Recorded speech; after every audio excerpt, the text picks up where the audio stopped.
증시 브리핑 시작하겠습니다. 미증시는 파월의 연설을 무난하게 소화하면서 이제 플러스로 마감을 했습니다. 그러니까 주간으로 보면 S&P 500 올라갔고 나스닥이 2.3%, 엔비디아, 테슬라 이런 것들이 올라가서 그렇죠.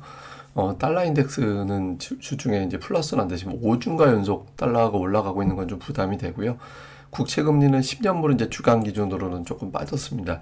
이 종목들은 금리 이슈에도 불구하고 금융주는 주간으로 좀 약세를 보인 반면에 기술주들이 강했는데 테슬라가 한 주 11% 가까이 올랐거든요. 근데 엔비디아는 이제 6% 올라갔는데 다만 주중에 피크가 16%까지 올라갔다가 이제 상승폭이 축소된 게 특징이었죠. 그래서 금융시장은 주간으로는 이렇게 흘러갔다. 이렇게 보면 되겠고요. 가장 이제 주목을 받은 건 아무래도 파월 의장의 연설. 그러니까 이거를 주목했는데 내용들을 보면 섞여 있었습니다. 그러니까 매파적인 발언도 없진 않았거든요. 그러니까 인플레이션 진정은 환영할 만하다. 그런데 여전히 높고 경제 냉각이 기대와 다르기 때문에 인플레이션을 자극할 우려가 있다. 그러니까 한마디로 이제 경제가 너무 세서 인플레가 쉽게 안 꺾이는 것 같아. 이런 이야기를 한 거고요. 그래서 필요하면 추가적으로 행동할 거다. 여기까지만 보면 조금 겁을 낼 만도 했죠. 근데 중립적인 발언을 섞어서 했거든요. 향후에 이제 금리 인상은 데이터라든가 이제 리스크 이런 것들을 판단해서 신중하게 결정을 할 거다. 그리고 너무 많이 일을 해버리면 불필요한 피해가 생길 수 있어서 신중해야 된다. 이 신중함 이런 단어를 굉장히 자주 썼어요. 예, 그렇게 봐서는 금리 인상을 쉽게 결정하진 않겠구나. 이렇게 이제 시장에서는 평가를 했고 특히 이제 9월에는 금리 인상 무조건 안 한다. 이렇게 투자들이 판단을 했고요. 그리고 또 하나 관심을 갖고 본 게 인플레이션 목표 이거를 혹시 3%로 변경하지 않을까? 만약에 3%로 변경하게 되면 기대 인플레이션이 딸려서 올라가게 되고 이렇게 되면 인플레이션 잡기가 더 힘들게 되고 금융시장은 안 좋게 될 거다. 이런 분석도 일부 있었거든요. 근데 여기에 대해서 이제 단호하게 지금 목표는 2%고 여기에 대한 변경의 계획이 없다. 또 이렇게 표현을 했죠. 그래서 이 중립적인 발언을 해주면서 작년만큼 센 발언은 안 했네. 이 정도면 예상했던 수준이네. 이렇게 이제 시장에서는 평가를 했습니다. 그 외 연준 인사들 발언도 보도가 됐는데 패트릭 아커 같은 경우는 긴축 효과가 작동되기 위해서는 한동안 좀 지켜봐야 된다. 그러니까 실컷 올려놨으니까 좀 보자. 로레타 메스터 같은 경우는 2%가 안 됐기 때문에 달성 위해서는 추가적으로 할 일 남아있다. 더 올릴 수도 있다. 이런 이야기죠. 오스틴 굴스비는 지금은 금리를 올린다 만다. 어디까지 올릴지가 중요한 게 아니라 지금의 금리를 얼마나 유지할지가 더 중요하다. 한마디로 금리 안 올리겠다는 얘기예요. 그래서 좀 섞여 있었죠. 근데 어쨌든 전체적인 맥락은 한동안 금리가 안 올라가겠구나라는 쪽으로도 몰려 있어서 좀 안도를 것 같습니다. 실제 시장의 평가들 보면 작년같이 충격을 줄 만한 이제 오타났네요. 그러니까 바주카포는 없었다. 이런 표현이 있었고 이제 연준에게 남은 카드는 0.25%포인트 뿐이다. 이게 이제 올려봐야 이제 이전 같이 0.5 올리고 0.75 올리고 이제 그렇게 못한다라는 거죠. 그래서 사실상 금리 인상은 거의 마무리가 된 거다. 올려봐야 이제 연말에 한번 올릴 둥 말둥이니까 거의 그렇게 이제 끝나가는 거다라고 평가를 해서 파월의장의 발언은 사실은 좀 센 발언, 매파적으로 볼 수도 있었어요. 근데 이제 전체적으로는 이미 예상했던 수준이었기 때문에 그냥 좀 사고 안 친 걸로 안도한다 이런 분위기였죠. 미국의 금리는 조금 올랐습니다. 그러니까 장중에 더 많이 올라갔다가 이제 뒷부분에서는 조금 내려와서 금리는 약간 좀 반응을 했고 좀 아쉬웠기도 합니다. 금리가 좀 빠졌어야 되는데 이건 이제 다음 주에 좀 평가가 나오겠죠. 그리고 이제 달러 인덱스도 어쨌든 금리가 또 올라간다 그런 가정도 아예 지운 건 아니니까 달러 인덱스도 조금은 더 올라가는 그런 모습을 좀 보였고요.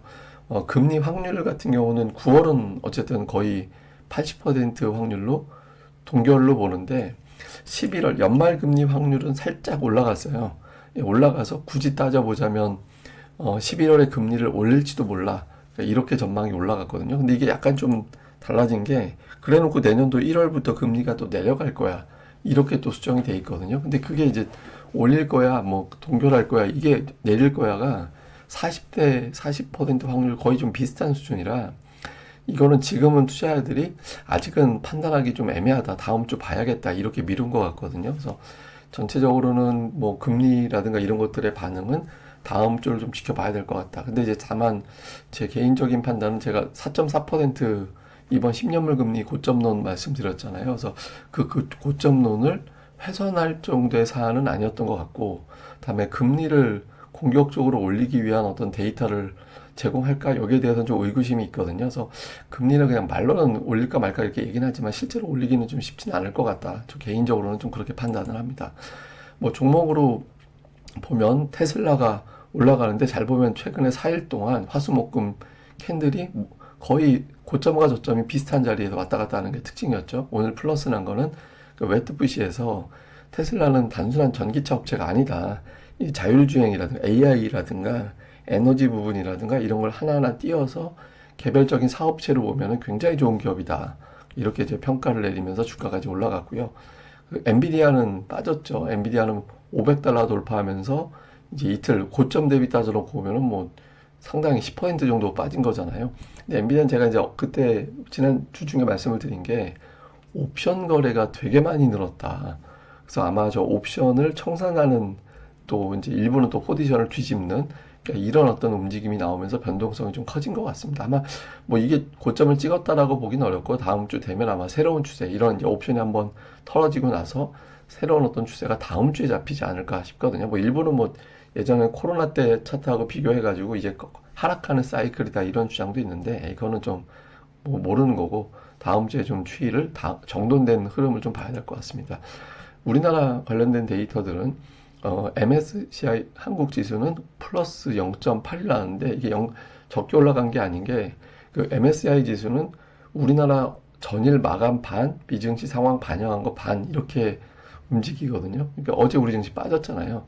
예, 그런 걸 감안해 보면은 뭐 잘 반영했다 이렇게 볼 수 있고 실제로 이제 야간 선물은 0.56% 올라서 일단 이제 월요일에 우리 증시는 플러스로 출발할 가능성이 매우 높고요. 그리고 환율은 1324원. 저는 개인적으로 환율을 더 따져보고 있거든요. 그래서 달러 인덱스가 올라갔음에도 불구하고 어제 종가하고 별 차이가 없는 수준으로 이제 마감이 돼서 넘어와서 이제 조금 우리나라 관련된 데이터들은 좀 양호하게 끝나서 주초에 이제 플러스를 보게 됐다. 이렇게 이제 보시면 될 것 같습니다. 자, 이슈들을 정리해 보면 파월도 그렇고 엔비디아도 그렇고 사실 잘 생각해 보면 파월 발언에 대해서는 비교적 안도한 편이었고 엔비디아 실적에 대해서는 되게 놀란 편이었거든요. 근데 그거에 비하면 증시는 별로 올라간 게 없어요. 이건 어떤 이야기냐면 투자자들이 아직까지는 조금 걱정한 게 남아있다. 예, 금리가 왜냐하면 확실하게 안 빠져 있거든요. 국채 금리가 올라가던 게 완전히 꺾인 게 아니고 뭐 중국 문제도 어떻게 돌아가는지 중국에서 거의 연일 뭐 부양책 내놓고 하는데 이게 어떻게 되는지 좀 걱정하는 게 깔끔하게 제거된 것 같지는 않다. 이렇게 평가를 한 거거든요.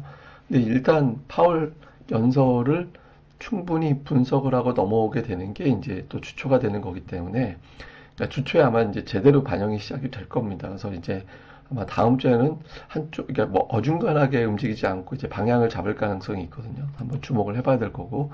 그 다음에 이제 주도주가 과연 뭐가 될까? 그러니까 테크, 에너지, 제약, 금융, 뭐 또는 이거 이외에도 무슨 이제 기계류 종목이라든가 뭐 하여튼 여러 가지 업종이 있겠죠. 이게 미국 얘기하는 건데 여기에서 이제 미국 쪽에서 어느 업종이 두각을 나타내는지 사실 우리 입장에서는 테크, 제약 하여튼 이런 쪽 움직이는 게 반응할 수 있는 종목 수가 많기 때문에 조금 더 긍정적이겠죠. 그래서 일단 이번 주 같은 주중까지는 엔비디아, 주 후반에는 테슬라 이렇게 움직였거든요.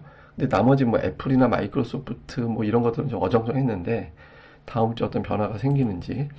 그 다음에 이제 우리 증시 입장에서는 이제 불확실성이 어느 정도 완화가 됐습니다. 그러니까 환율은 일단 고점 맞고 내려왔고, 이제 지금 국채 금리가 여기서 어마어마한 속도로 올라가지는 않을 것 같고, 그러니까 외국인들이 간만 보다가 몸만 풀다, 불판에서 제가 몸만 풀고 이제 마운드 등판은 안 하고 있다라고 표현을 했잖아요. 근데 다음 주에 현물에 어떤 변화가 좀 생길 거로 보여지거든요. 그래서 외국인 투자자들의 행보가 이제 본격화될 건지, 예, 좀 돼야죠. 이 흐름 좀 볼 필요가 있고, 다음에 이제 엔비디아하고 테슬라하고 주중까지는 엔비디아, 주후반은 테슬라. 이게 이제 우리나라에서 반응하는 업종이 다르잖아요. 2차 전지 반도체니까.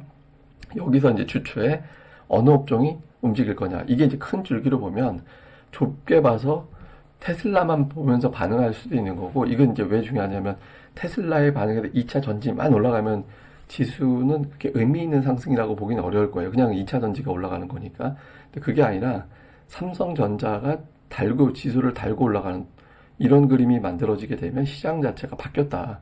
외국인들이 지수를 끌고 올라가기 시작했다. 이렇게 될 수 있거든요. 그래서 시장은 좀 반도체라기보다는, 그러니까 하이닉스를 달고 얘기하면 이제 반도체가 되는 건데, 삼성전자가 지수를 달고 올라가는 그림이, 삼성전자가 올라가니 이제 시장은 플러스로 가는구나.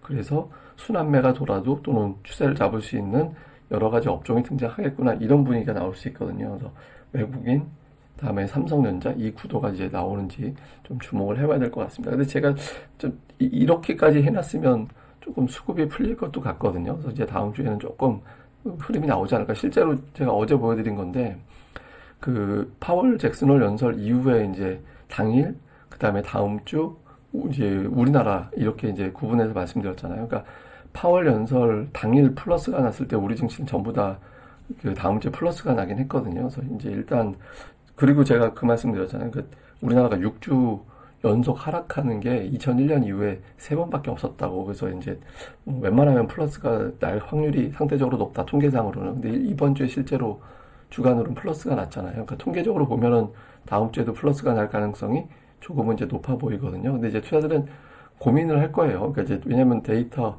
어떻게 되는지, 파월이 데이터가 어떻게 되느냐에 따라서 금리를 결정할 거라고 했기 때문에 단정적으로 금리 인상 끝났다고 얘기한 적도 없고, 또 추가 인상도 여러 나라에 됐으니까. 그래서 이제 물가가 어떻게 될 거냐. 지금 에너지 가격 때문에 좀 걱정을 하는데, 근데 가장 큰 비중은 주거 비용인데, 그러니까 주거 비용에서 이거 보면 선행적으로 움직이는 게 이제 진로우 렌트 인덱스라고 그래가지고, 그러니까 임대 비용이 어떻게 움직이는지를 보여주는데, 이게 이제 선행 지표고, 후행적으로 움직이는 거는 이제 CPI에서 그 주거 비용은 조금 이거보다 후행하거든요. 이거 보시면 되게, 이거는 일찍 작년도 이미 중반 넘어가면서부터 꺾였는데, CPI에서 차지하는 주거 비용이 이제 살짝 떨어지기 시작했거든요.